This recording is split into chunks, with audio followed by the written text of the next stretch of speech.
Welcome to the Avro Heritage Museum podcast, supported by Museum Development North and Arts Council England.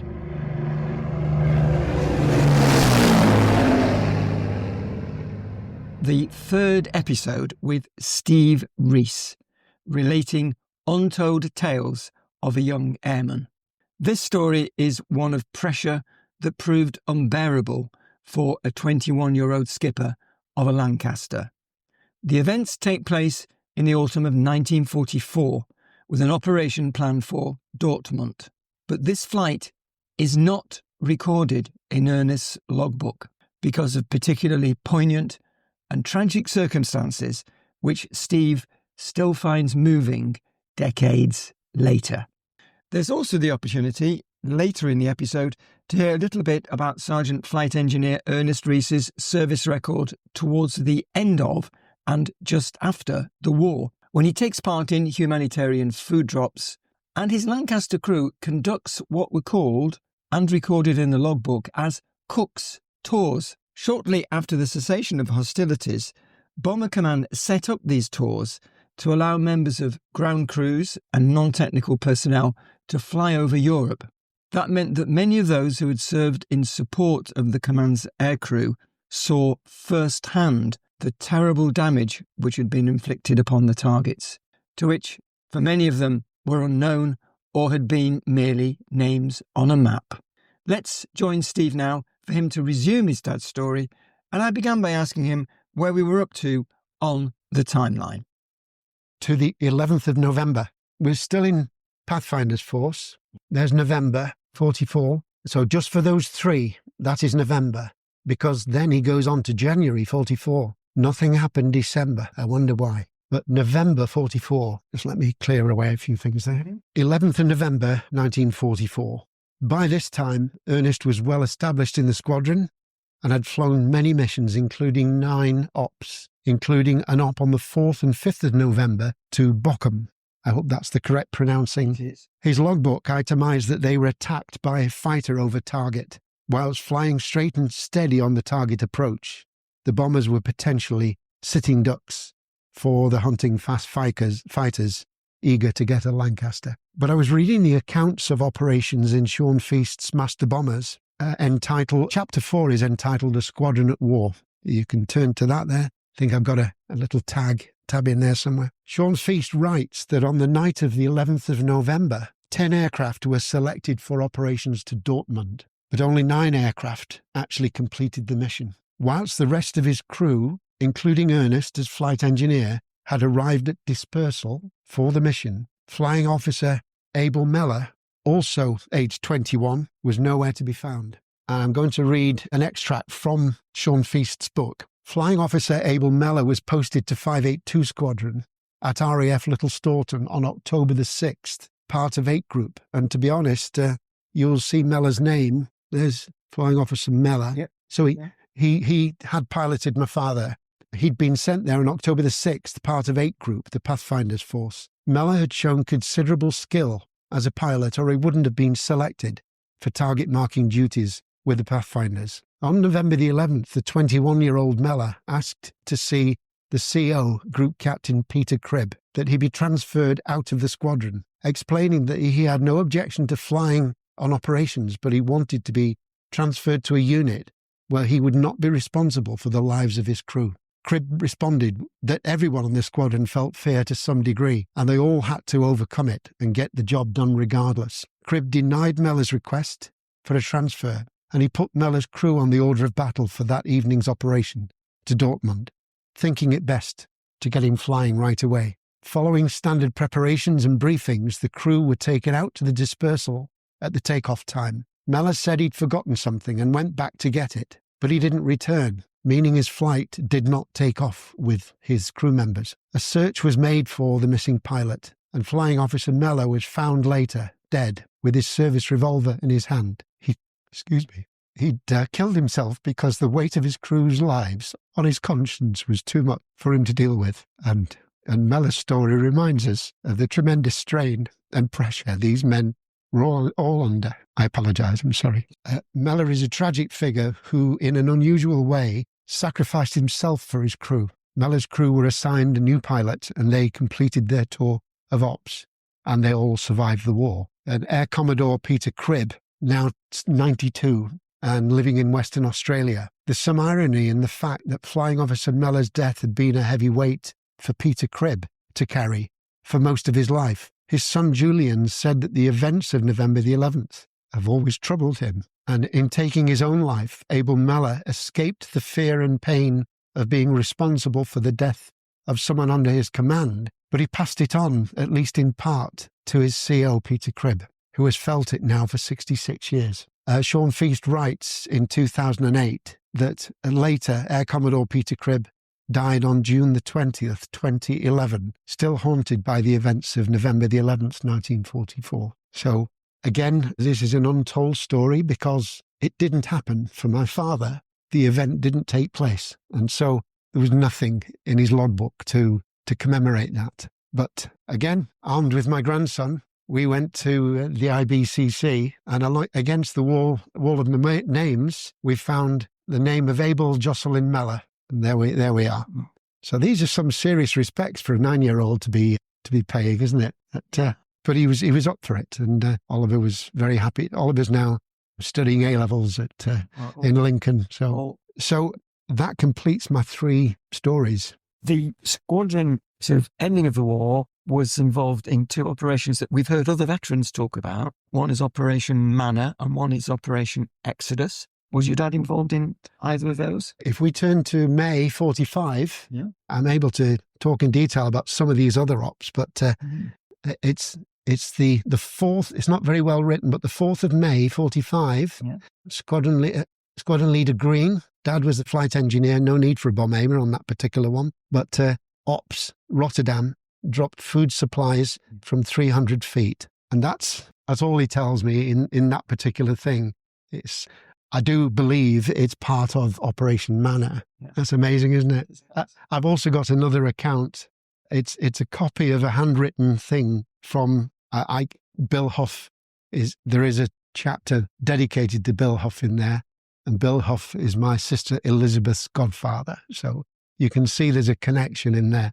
So a wartime connection. Bill was a wireless operator, but not necessarily in my dad's crew. Maybe they did cross paths, but I don't have crew lists for the operations. But Bill wrote here, he took part in this on the 1st of May. My dad, apparently, 4th. That's the 4th, isn't it? So on the 1st of May, the government decided to assist the Dutch people who were starving. Instead of bombs, we took food in the bomb bays. The raid took place in daylight, so we could go in as low as possible, which we enjoyed. We ran into a flock of seagulls approaching the Dutch coast. We soon noticed that workers in the fields, supervised by German soldiers, did not look up when we were overhead. Others waved frantically, and we threw out packets of aircrew sweets, any packets of cigarettes we had. We were enjoying this until we arrived at Rotterdam. Nobody looked up. The military personnel at various points. And then we saw "We Thank You" laid out in washing on a flat roof. We dropped canisters containing food from the bomb bays for them at the racecourse. We were annoyed by now we realized the plight of the people. As a final gesture, we saw a barge on the canal with German soldiers stood watching us. We went down 200. We went down to 200. Our slipstream blew them off the barge into the canal, and that cheered us up. It doesn't look as though he did Exodus, which was bringing the prisoners of war home. But did you ever hear about Cook's Tours? Because he's got Cook's Tours. Yes. Well, which is part of the presentation I'm preparing. Towards the end of that, if time allowed, I was going to continue with the story in some respects. Some points of interest from the analysis of his logbook. February 45. We can turn to February. Where are we? What date? What's that? January? That's January. January, yeah. February. So Ludwigshaven on the 1st. Can you see immediately after it says one hang-up? It does. Are you familiar with that phrase? Well, when they dropped bombs, didn't release. Right. Now, again, our wireless operator, veteran, yes, told that story. and I think it was the raid on Berchtesgaden. All right, yes, yes. And a 2,000-pound bomb stuck. And he got the job. I don't know why he got the job. He got the job of opening the hatch and trying to release it, and they dropped it into a lake. Well, okay, my dad doesn't mention how they resolved that issue. I can't imagine them trying to land with that. You're just hanging on there for a, yeah. We move on to the 7th of February, Goch. 7th of February. And you see Goch? Yeah. He says here, 2 orbits to 5,000 feet. Yeah.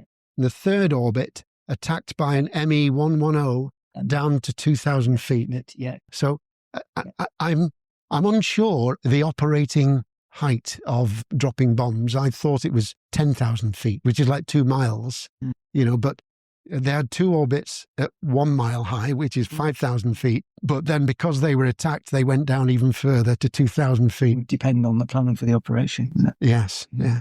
We move on to the April 45. There's March. You can see he's totting up his numbers, isn't he? I know Germany fairly well, looking at all these towns: Mannheim, Cologne, Chemnitz, Essen, Dortmund. Wow. It's a lot of operations, isn't it? And so is this still March? Yes. Yeah. He's had a busy month in March, didn't he? Yeah. So I'm just turning now to April. And on the 9th of April, Kiel, BSM. I understand that to mean blind sky marking. I've never worked out what that is. Well, if you continue there, it's at Kiel. This is Kiel Harbour. Visual attack, plenty of flak. Admiral Scheer sunk. If you know the Admiral Scheer battle, he called it Von Scheer, didn't he? But it's the Admiral Scheer battleship was sunk. That was quite a famous operation, was that. It was still at harbour, and the RAF destroyed it and sank it at harbour. And they came back on 3 engines. Back on 3 engines, yes. Yeah. We've already looked at Berlin. Yeah. Potsdam, yes. Yeah. Bang on visual. Okay. Very heavy flak around the target. Yeah. And you'll also see that frequently now he's also bomb aimer as well as flight engineer at this. He was a busy man on his flights. And then Cook's Tours. Yeah. Now, see, it's 6 hours and 20 minutes. The destination, it doesn't say, but in the reading I've done in various reference books, they delighted in going to Berchtesgaden, and they weren't allowed to go there. And so by this time, what's the date? The 28th of May. Yeah. So the war is long over. So where did they go? The total number of ops that my father flew, apart from all the hundreds of other practice and flight affiliations and so on, he did 35 in total. And I don't know what the tour of ops number was. I think it was 30. Yeah. I'm going to go back, if I may, to after November 44. Where's November? And there was a gap. And it wasn't until the 7th of January before he flew again. And I've made a note to myself to ask the question. It wasn't until the 7th of January that he recorded his first flight since the tragic event of the 11th of November. And 8 weeks has passed. There seems to be a recurring theme here in the periods of a gap of so many weeks between serious events that it could have been him, how close it could have been, but it wasn't. He managed to survive. So was it that Ernest needed time to get himself together, or was he granted leave by the RAF as a matter of course? I just don't know. But I wonder how many more stories like the ones I've been telling today could be told if the flying logbooks were able to relay that information. These logbooks are a statement of fact, but they miss out important stuff for me. A family story we had, now where it comes from, probably my dad told me about it, but he was home on leave, maybe during one of these periods, and the neighbours would be saying, "Why aren't you out there with your brothers?" And the neighbours, he had brothers out there. "Why aren't you out there fighting with them instead of being back?" But if only they knew what he'd just gone through. Now, I'm just opening up a box here. This is my dad's medals. I gave him a good polish as well before I brought them. But these are his wartime medals, and these are the ribbons that he had on his tunic. Yeah, there's the 3945 Star, the France-Germany Star. And so these were, France-Germany Star was awarded to anyone operating over, in the RAF. There's the Defence Medal. The four of them are standard medals for anyone taking part during the Second World War. And this, I think, is the Victory Medal. So, as I say, these are all standard. But it's this particular little bar here. And it wasn't until 2019, it was about that time, that the British government had finally recognised the contributions that Bomber Command had paid to the war effort. And those who had received a 3945 Star were able to apply. And of course, I had to prove I was his nearest relative, sort of thing. And I was sent that in a rather nice little presentation box. And so I was told to attach it to the ribbon of that particular medal. So there it is. It's just a bit of brass, isn't it, when you think about it? But the government at last, because I do know that Bomber Harris, during the war, he was accused of being a murderer.